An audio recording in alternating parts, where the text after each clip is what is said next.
हे त्रिलोकीनाथ, आप आवागमन अर्थात पुनर्जन्म के बारे में कह रहे हैं। इस संबंध में मेरा ज्ञान पूर्ण नहीं है।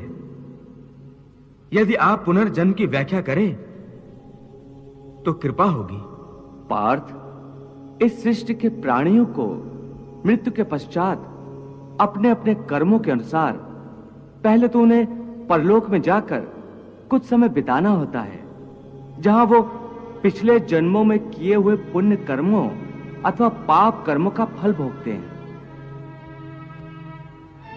फिर जब उनके पुण्यों और पापों के अनुसार सुख दुख को भोगने का हिसाब खत्म हो जाता है, तब वो इस मृत्युलोक में फिर से जन्म लेते हैं। इस मृत्युलोक को कर्मलोक भी कहा जाता है, क्योंकि इसी लोक में प्राणी को वो कर्म करने का अधिकार है जिससे उसकी प्रारब्ध बनती है। हे केशव, हमारी धरती को मृत्युलोक क्यों कहा जाता है? क्योंकि हे अर्जुन, केवल इसी धरती पर ही प्राणी जन्म और मृत्यु की पीड़ा सहते हैं। अर्थात दूसरे लोकों में प्राणी का जन्म अथवा मृत्यु नहीं होती?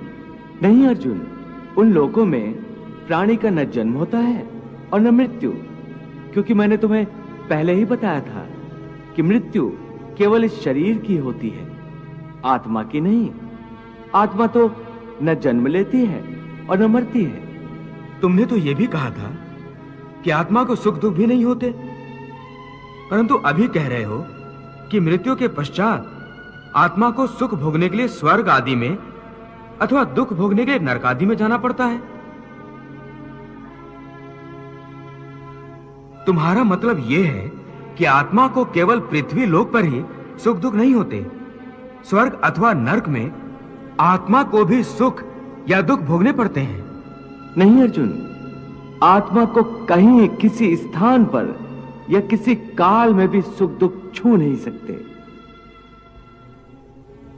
क्योंकि आत्मा तो मुझ अविनाशी परमेश्वर का ही प्रकाश रूप है। हे अर्जुन, मैं माया के अधीन नहीं, बल्कि माया मेरे अधीन है, और सुख दुख तो माया की रचना है। इसलिए जब माया मुझे अपने घेरे में नहीं ले सकती, तो माया के रचे हुए सुख या दुख मुझे कैसे छू सकते हैं? सुख दुख तो केवल शरीर के भोग हैं, आत्मा के नहीं।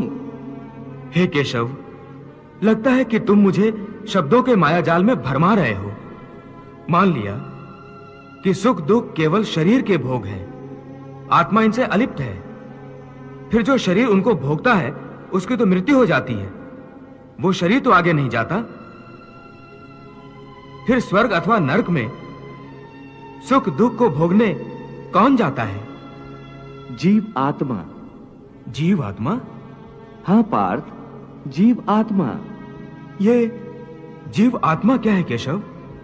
देखो, जब किसी की मृत्यु होती है तो असल में ये जो बाहर का स्थूल शरीर है केवल यही मरता है।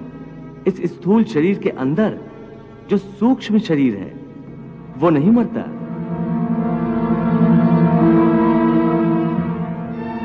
वो सूक्ष्म शरीर आत्मा के प्रकाश को अपने साथ लिए मृत्यु लोक से निकलकर दूसरे लोकों को चला जाता है।